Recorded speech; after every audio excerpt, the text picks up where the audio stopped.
चैत्राचा महिना सुरू झाला की सह्याद्री रांगांमधला एक डोंगर आहे जो संपूर्ण गुलाबी होऊन जातो, जिथं 35 ते 70 फुटांच्या जड लाकडी काठ्या एका माणसाच्या हातावरती नाचतात आणि अख्खा आसमंत एकाच नावाने दुमदुमतो, ज्योतिबाच्या नावानं. चांग भलं.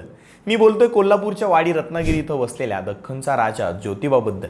या देवाचा आणि थेट हिमालयातल्या केदारनाथचा संबंध जोडला जातो. कोल्हापूरच्या अंबाबाईचा हा भाऊ नक्की आहे तरी कोण, त्याची कथा काय आणि त्याचा आणि ग्वाल्हेरच्या शिंदे घराण्याचा नेमका संबंध काय, आणि यात्रेत दिसणाऱ्या त्या उंच उंच काठ्यांचं नेमकं रहस्य काय, आपण ज्योतिबाच्या नावाने चांग भलं असंच का म्हणतो, याच सगळ्यांची गोष्ट सांगणार आहे आजच्या व्हिडिओमध्ये.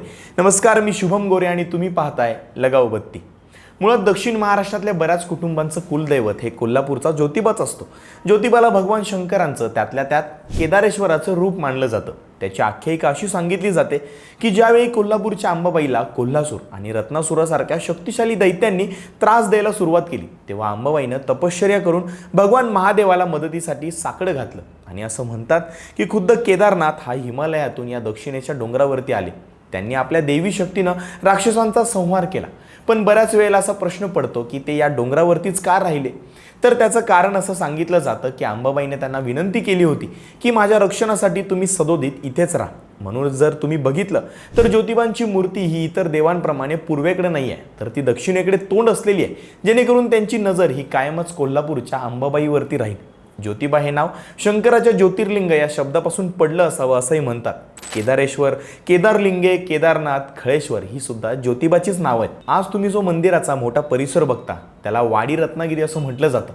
तर हेच नाव का, तर याच्या मागे सुद्धा एक कथा सांगितली जाते की रत्नासूर नावाचा जो शक्तिशाली राक्षस होता, ज्याला मोहिनी विद्या अवगत होती, त्याच्यात आणि ज्योतिबा यांच्यामध्ये आषाढी अमावस्येला युद्ध सुरू झालं. हे युद्ध तब्बल 7 दिवस चाललं. शेवटी श्रावण शुद्ध षष्टीला ज्योतिबांनी रत्नासुराचा वध केला. मरताना रत्नासुराने देवाकडे एक इच्छा व्यक्त केली की या डोंगराला माझं नाव मिळावं. देवाने त्याची ही शेवटची इच्छा मान्य केली आणि तेव्हापासून या डोंगराला रत्नागिरी किंवा वाडी रत्नागिरी असं म्हणतात. ज्योतिबांनी फक्त रत्नासुराचाच नाही तर त्याच्यासोबत असणाऱ्या सर्व राक्षसांचा पाठलाग करून त्यांना ठार केलं. ज्या ठिकाणी जे राक्षस मेले त्या ठिकाणी त्याच्या नावाची गावं बसली. म्हणजे जिथे दानासूर मारला गेला त्या गावाला नाव मिळालं दानोळी, कोथळासूर मारला गेला तिथं कोथळी, कुंभासूर जिथं मारला गेला तिथं कुंभोस, आणि रत्नासुराचा मंडप जिथे कोसळला ते गाव म्हणजे मनपाडळे, आणि रत्नासुराचा टोप जिथं पडला ते गाव म्हणजेच टोप. तुम्ही कधी ज्योतिबाची मूर्ती जर नीट बघितली असेल तर ज्योतिबाच्या डोक्यावरती काही वेळेस आपल्याला शिंदेशाही पगडी बघायला मिळते. आता ग्वाल्हेरचे शिंदे घराणं आणि ज्योतिबा यांचं एक नातं आहे. ते काय आहे, तर ग्वाल्हेरचे शिंदे घराण्यांचं ज्योतिबा हे कुलदैवत आहे. आज जे मोठं दगडी मंदिर आपण सगळेच जण बघतो ते मंदिर 1730 मध्ये राणोजीराव शिंदे यांनी बांधलं. महादजी शिंदे यांच्यापासून ते आजच्या ज्योतिरादित्य शिंदेपर्यंत हे घराणं ज्योतिबांच्या चरणी नेहमीच नतमस्तक होतं. जेव्हा भारताच्या स्वातंत्र्यानंतर संस्थानांचं विलिनीकरण होत होतं तेव्हा ग्वाल्हेर हे संस्थान मध्य प्रदेशामध्ये विलीन होणार होतं. तेव्हा शिंदे घराण्याने ज्योतिबाला येऊन कौल लावला आणि तो मिळाल्यानंतरच त्यांनी विलिनीकरणाला संमती दिली.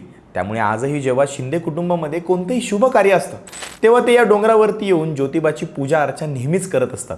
ज्योतिबाचं हे देवस्थान अजून एका गोष्टींसाठी सर्वात प्रसिद्ध आहे, ते म्हणजे इथल्या यात्रा आणि सासनकाठीचा उत्सव. तशा ज्योतिबाच्या डोंगरावरती वर्षातून अनेक यात्रा भरत असतात, पण चैत्र पौर्णिमेची चैत्र यात्रा ही फारच वैभवशाली असते. चैत्र पौर्णिमेला देवाची भव्य पालखी निघते. यावेळी तोफेची सलामी दिली जाते. कोल्हापूरच्या छत्रपती घराण्याचा या यात्रेमध्ये विशेष स्थान आणि मान असतो. आणि या यात्रेचं सर्वात मोठं आकर्षण असतं ते म्हणजे सासनकाठी. सासनकाठी म्हणजेच मानाचे ध्वज. 35 ते 70-80 फुटांच्या उंच वेळूच्या म्हणजेच बांबूच्या काठ्या यात्रेचा प्राण असतात. याला विजयाची निशाणा असं म्हणतात. त्याच्या शेंड्याला एक वस्त्र व तुरा बांधलेला असतो व त्यावरती एक फळी असते. सासनकाठीच्या बुडक्यापासून 4 फुटावरती एक आडवी लाकडी फळी माशाच्या आकाराची बसवली जाते, ज्यावरती श्रीनाथांची मूर्ती किंवा पादुका बसवतात व त्यांच्या सहाय्याने सासनकाठी खांद्यावरती घेऊन नाचवता येते. या यात्रेमध्ये एकूण 96 सासनकाठ्या असतात, ज्यात साताऱ्यातल्या पाडळीच्या काठीला हा पहिला मान असतो. इतकी उंच काठी तोलून नाचवणं हे केवळ श्रद्धेचंच काम असतं. या काठ्या नाचवताना सनई, हलगी आणि पिपाणीच्या तालावरती भाविक गुंग होऊन जातात. जोपर्यंत पालखी यमाई मंदिरात जाऊन येत नाही तोवरती ही काठी खाली ठेवली जात नाही. गुलाल खोबऱ्याची उधळण आणि तोंडात फक्त एकच जागर, तो म्हणजे ज्योतिबाच्या नावानं चांग भलं. आता चांग भलं हा शब्द आला कुठून, तर एका पौराणिक कथेनुसार जेव्हा ज्योतिबा रत्नासुराचा वध करत होता तेव्हा शेवटच्या क्षणी रत्नासुराला आपल्या चुकीचा पश्चाताप झाला.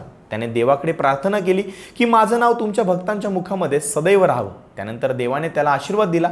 रत्नासुराचे नाव रत्न आणि चांग असे होते असं म्हणतात. त्यामुळे ज्योतिबाच्या नावाने त्याच्या भक्तांचं भलं व्हावं या अर्थाने चांग भलं म्हणण्याची प्रथा पडली. दुसरं काही अभ्यासकांच्या मते ज्योतिबा हे नवनाथांपैकी एक मानले जातात. नाथ संप्रदायाचा उगम हा उत्तर भारतामध्ये म्हणजेच पंजाब, हिमाचल, हरियाणा या भागामध्ये झाला आणि तो हळूहळू दक्षिणेकडे महाराष्ट्रामध्ये आला. नाथपंथीयांची भाषा ही साधुक्कडी म्हणजेच हिंदी पंजाबी अशी मिश्र भाषा होती. उत्तर भारतातून आलेले साधू चंगा भला असा शब्द देत आशीर्वाद देत, तिथूनच हा शब्द आला असावा असं म्हटलं जातं. त्यालाच आणखी जोड म्हणजे कोल्हापूर आणि ज्योतिबाचा डोंगर हा व्यापारी आणि लष्करी मार्गावरती होता. जुन्या काळी उत्तरेकडून येणारे सैनिक किंवा व्यापारी जेव्हा या भागामध्ये येत असत तेव्हा त्यांच्या भाषेतून सुद्धा चंगाभला हा शब्द स्थानिक भाषेमध्ये भक्तीत मिसळला असावा आणि चंगाभलाचं चांगभलं झालं असावं असं म्हटलं जातं. कथा काही असली तरी ज्योतिबाच्या नावानं चांगभलं हा फक्त जयघोष नाहीये, तर तो मंत्र बनून राहिलाय हे नक्की. ज्योतिबा देवस्थान, तिथल्या परंपरा आणि लोकांच्या मनात असलेलं त्याचं स्थान हा दख्खनच्या मातीचा स्वाभिमान आहे. तुम्ही कधी ज्योतिबाच्या यात्रेला गेला आहात का? तुमच्या गावातल्या सासनकाठीचा अनुभव आम्हाला कमेंट्समध्ये नक्की सांगा. आणि ही माहिती तुम्हाला आवडली असेल तर लगावबत्ती चॅनेलला सबस्क्राईब करा आणि व्हिडिओ शेअर करा. ज्योतिबाच्या नावानं चांग भलं.